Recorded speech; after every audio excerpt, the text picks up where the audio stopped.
नमस्कार विद्यार्थियों, महाराजा Surajmal PG college अजयपुरा की ऑनलाइन क्लास में आप सबका स्वागत है। मित्रों, हमने पिछली क्लास में अध्ययन किया आदिकाल के भेद, उपभेद व उसकी साहित्यिक प्रवृत्तियों के बारे में। अब हम चर्चा करेंगे जिस प्रकार से अपने प्रश्न पत्र का नाम है आदिकाल और भक्तिकाल। आदिकाल के बारे में अपन अध्ययन कर चुके हैं और अब पढ़ेंगे भक्तिकाल के बारे में। आचार्य रामचंद्र शुक्ल ने संवत 1375 से 1700 विक्रमी तक इसकी समय सीमा मानी है और सुविधा की दृष्टि से विद्वानों ने इसकी समय सीमा 1350 ईस्वी से 1650 ईस्वी मानी है। दोस्तों, भक्ति काल में भक्ति को सर्वाधिक महत्व दिया। यहाँ पर जो कवि थे वो राजाश्रय से मुक्त हो चुके थे और वो ईश्वर को ही सर्वोपरि मानकर अपनी रचनाएं करते थे, ईश्वर को समर्पित अपना पूरा जीवन कर देते थे। अब हम पढ़ेंगे भक्तिकाल और उसके भेद और उसकी प्रवृत्तियों के बारे में। तो सबसे पहले हम इसके भेद जान लेते हैं।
मित्रों, भक्तिकाल को विद्वानों ने दो भागों में विभाजित किया, जिसमें प्रथम है निर्गुण शाखा। निर्गुण शाखा में वे कवि आए जो ईश्वर को निराकार या निर्गुण मानते थे। दूसरा भेद है सगुण शाखा, जो ईश्वर को मानव स्वरूप मानते थे, सगुण के रूप में पूजते थे, आराधना करते थे। वे कवि सगुण शाखा के अंतर्गत आए। अब निर्गुण शाखा के भी बाद में दो भेद कर दिए विद्वानों ने। पहला है ज्ञान मार्गी शाखा, जिसका दूसरा नाम संत काव्य धारा भी है, और निर्गुण शाखा का दूसरा भेद है प्रेम मार्गी शाखा, जिसका दूसरा नाम है सूफी काव्य धारा। ज्ञान मार्गी शाखा में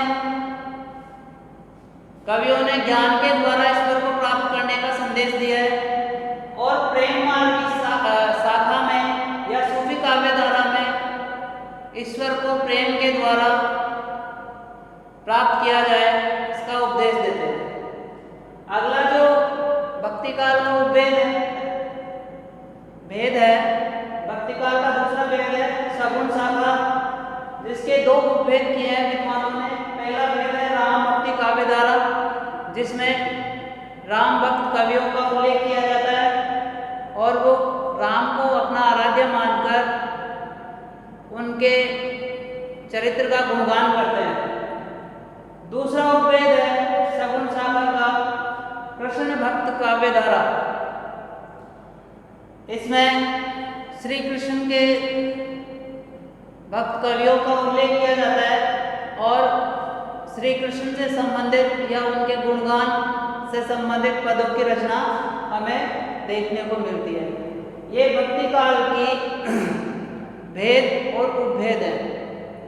अब हम जानेंगे भक्ति काल की प्रवृत्तियां, इसके भेद और उपभेदों की प्रवृत्तियां और विशेषताओं के बारे में। सबसे पहले हम अध्ययन करेंगे भक्ति काल की प्रमुख विशेषताओं या प्रवृत्तियों के बारे में।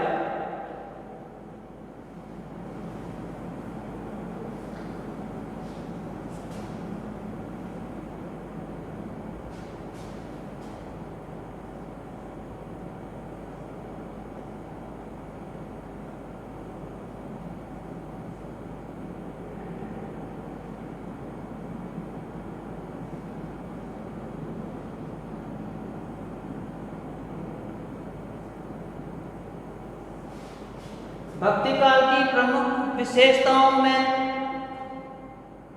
भक्ति को अधिक महत्व दिया है और भक्ति काल की कवियों की क्या क्या विशेषताएं हैं, भक्ति काल की विशेषताएं क्या है, हम देखते हैं। पहले नंबर पर ले सकते हैं हम ईश्वर नाम को।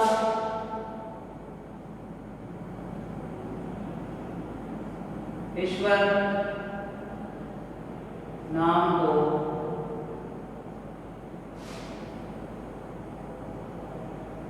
स्मरण, ईश्वर नाम स्मरण को महत्व,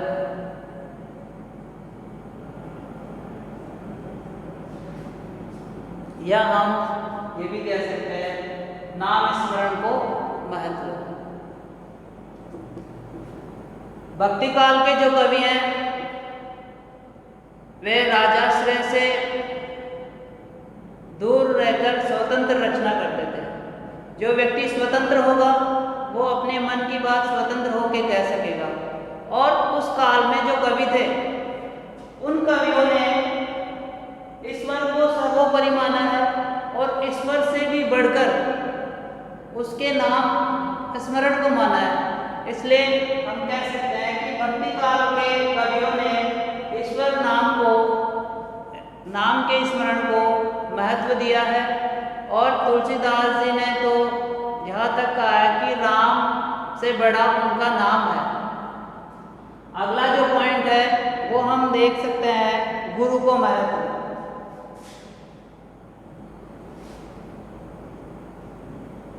गुरु को महत्व,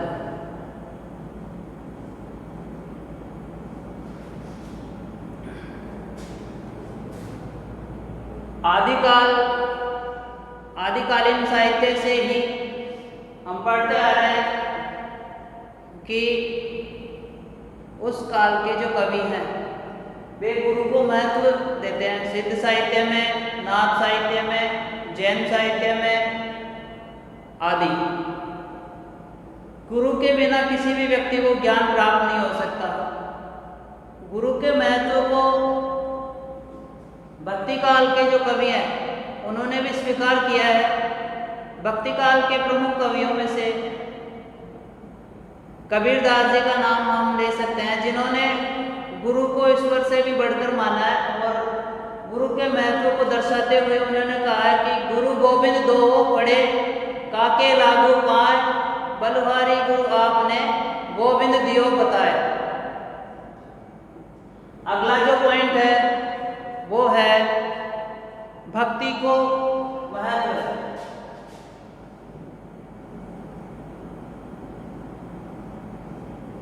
भक्ति को महत्व, या हम ले सकते हैं भक्ति की भावना की प्रधानता।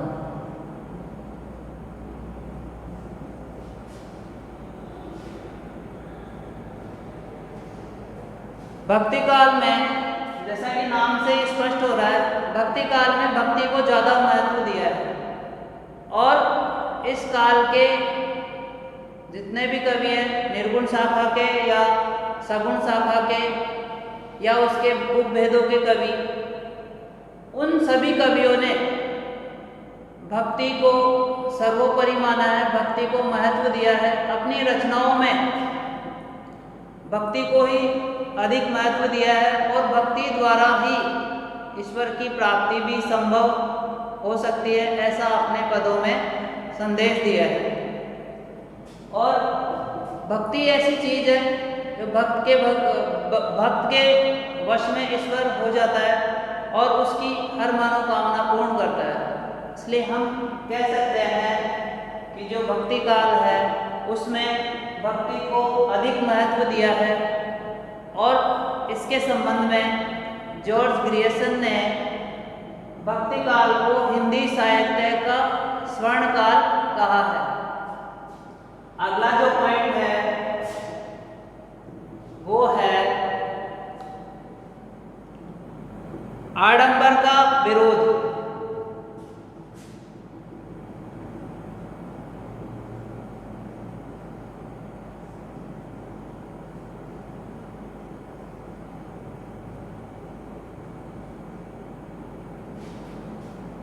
भक्ति काल के कवियों ने समाज में व्याप्त जितने भी आडंबर है, साधना में, पूजा पाठ में, कर्म कांडों में और बाहरी दिखावे जो करते हैं उसका विरोध किया है। भक्ति काल के कवियों ने मन की शुद्धता पर और कर्म व ज्ञान को सर्वोपरि मानकर अपना जीवन ईश्वर को समर्पित करने के लिए कहा है और आडंबरों से दूर रहने के लिए कहा है। जैसे कबीरदास जी ने भी कहा है कि कर का मन का डार दे, मन का फेर। तो कबीरदास जी ने कहा है कि ये बाहरी आडंबर है, माला, पूजा पाठ, छाप, तिलक, ये बाहरी आडंबर है, इनसे ईश्वर की प्राप्ति नहीं होती। ईश्वर की प्राप्ति होती है साधना से, मन की शुद्धता से। इसलिए हम कह सकते हैं कि इस काल भक्ति काल के जो कवि है उन्होंने बाह्य आडंबरों का विरोध किया है। अगला पॉइंट है समन्वय की भावना।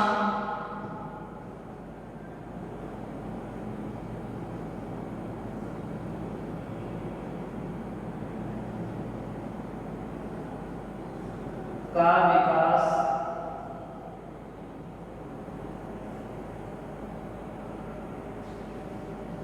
अगला जो पॉइंट है वो है समन्वय की भावना का विकास। भक्ति काल के जो प्रमुख कवि हैं उन्होंने समाज में व्याप्त जितने भी भेदभाव हैं उनको दूर कर उनमें सामंजस्य स्थापित करने की कोशिश की है, समन्वय लाने की कोशिश की है, जिनमें जो प्राचीन काल से शैव और वैष्णव में जो मतभेद थे उनको दूर किया और धार्मिक जो ऊंच नीच की भावना थी उनमें भी उन्होंने सुधार किया। इस प्रकार हम कह सकते हैं कि भक्ति काल के कवियों ने समाज में, देश में, राज्य में समन्वय की भावना का विकास किया। आचार्य हजारी प्रसाद द्विवेदी ने तुलसीदास जी के योगदान को स्पष्ट करने के लिए कहा है कि अगर भारत में ऐसा कोई विद्वान है जिसने समन्वय किया हो वो तुलसीदास जी हैं। दोस्तों अगला पॉइंट है अलौकिक साहित्य।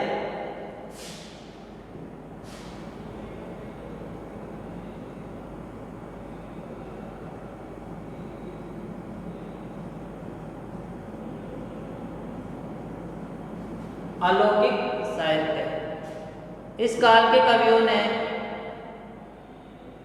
समाज को आधार बनाकर उनके क्रियाकलापों द्वारा एक अलौकिक साहित्य की रचना की है।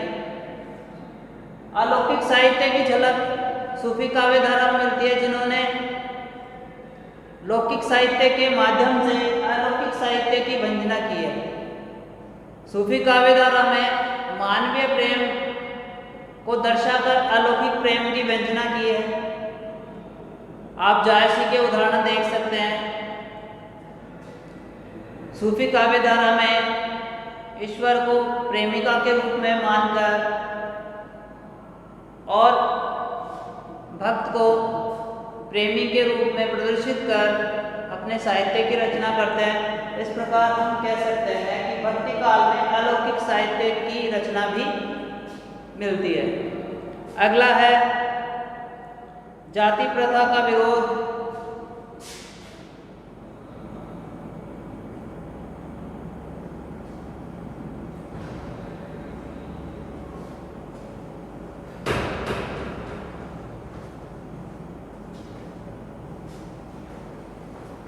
आदिकालीन साहित्यकारों ने समाज में व्याप्त जातिगत भेदभाव का भी घोर विरोध किया है। उन्होंने वर्णाश्रम और वर्ण व्यवस्था का भी अपने रचनाओं में विरोध किया है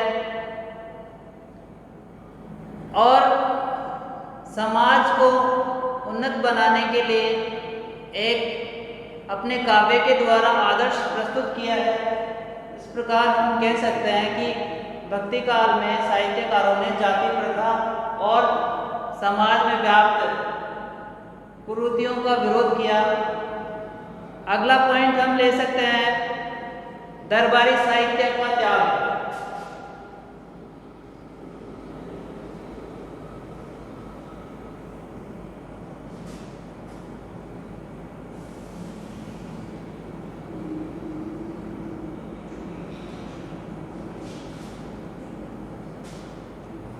आदिकाल में जो कवि निरंतर राजाओं पर आश्रित रहकर रचना करते थे, भक्ति काल तक आते आते उनमें जागृति आई और वो स्वतंत्र रूप में काव्य रचना करने लग गए। भक्ति काल के कवियों ने दरबार से मुक्ति पाकर अपने काव्य स्वतंत्र रूप से रचे हैं और जो व्यक्ति स्वतंत्र रहेगा वो अपना काव्य निर्भीक होकर रचना करेगा। इसलिए हम कह सकते हैं कि भक्ति काल में कवियों के ऊपर राजाओं का कोई दबाव नहीं था। वो दरबारियों के दबाव से मुक्त हो गए और स्वतंत्र होकर ईश्वर की साधना, ईश्वर प्राप्ति के लिए अपने पदों की रचना करने लगे। अगला जो पॉइंट है वो है विभिन्न भाषाओं का विकास।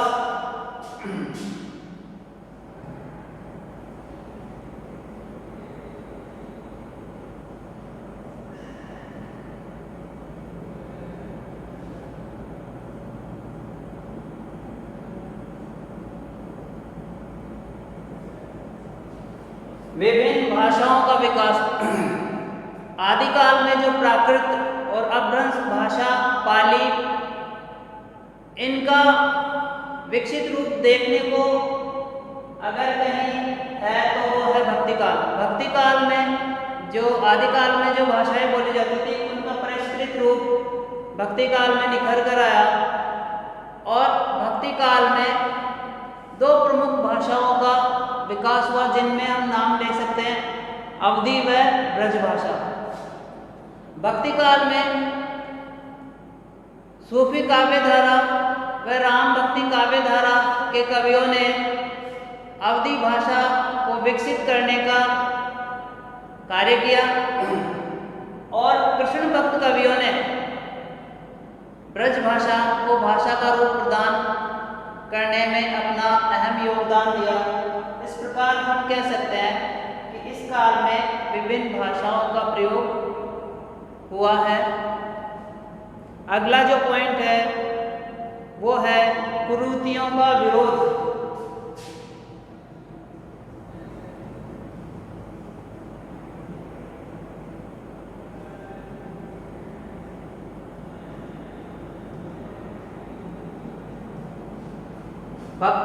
भक्ति काल में तत्कालीन समाज में विभिन्न प्रकार की जो कुरीतियाँ व्याप्त थी उनका इन साहित्यकारों ने निरंतर घोर विरोध किया है, जिनमें हम नाम ले सकते हैं अनमेल विवाह, दहेज प्रथा आदि। इस काल में समाज में व्याप्त बुरी रीतियों को दूर करने का प्रयास किया है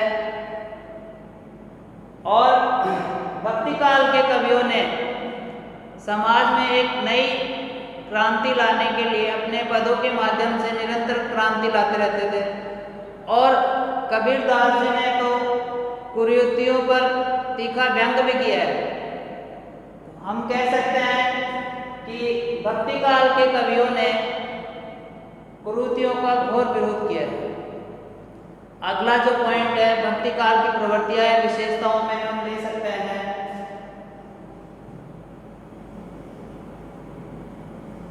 छंद,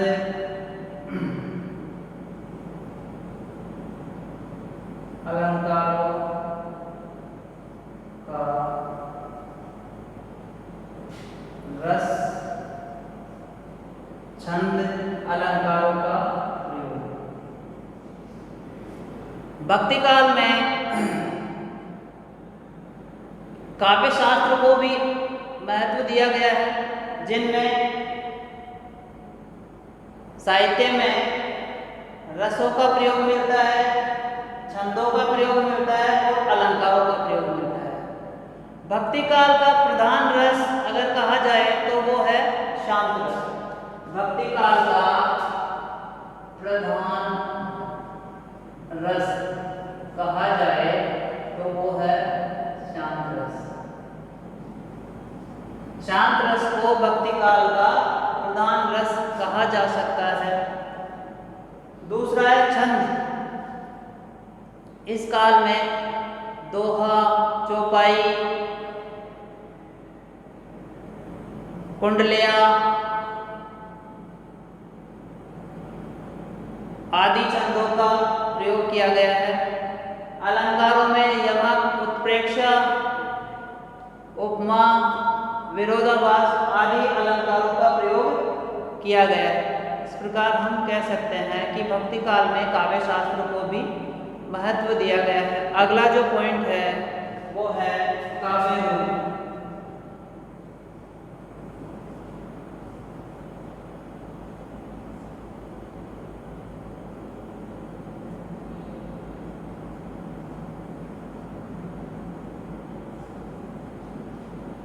काव्य रूप का विकास।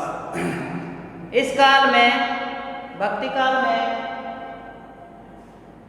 काल के कवियों ने विभिन्न प्रकार के काव्य रूपों का निर्माण किया है, जिनमें प्रबंध काव्य व मुक्तक काव्य का नाम हम ले सकते हैं।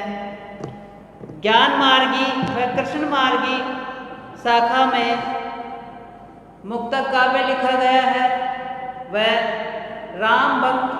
राम भक्ति काव्यधारा और सूफी काव्यधारा में मुक्तक और प्रबंध काव्य दोनों की रचना की गई है। मैंने पिछले वीडियो में मुक्तक काव्य और प्रबंध काव्य के बारे में बताया कि मुक्तक काव्य राजाओं के मनोरंजन के लिए रचे जाते थे और प्रबंध काव्य में किसी भी राजा का, ईश्वर का, व्यक्ति का क्रमबद्ध उसका वर्णन किया जाता है। उसके जीवन से संबंधित घटनाओं का क्रमबद्ध वर्णन किया जाता है, वे कहलाते हैं प्रबंध काव्य। जैसे रामायण, महाभारत, रामचरितमानस आदि को हम प्रबंध काव्य की श्रेणी में रख सकते हैं। और कबीरदास जी के दोहे, बिहारी के दोहे, मीरा की पदावली, इसको हम मुक्तक काव्य की श्रेणी में रख सकते हैं। इस प्रकार ये भक्ति काल की सामान्य प्रवृत्तियां हैं। ये आपके एग्ज़ाम में टिप्पणी परक प्रश्नों में देखी जा सकती है। आपके एग्ज़ाम पॉइंट ऑफ व्यू से बहुत महत्वपूर्ण जानकारी है। धन्यवाद।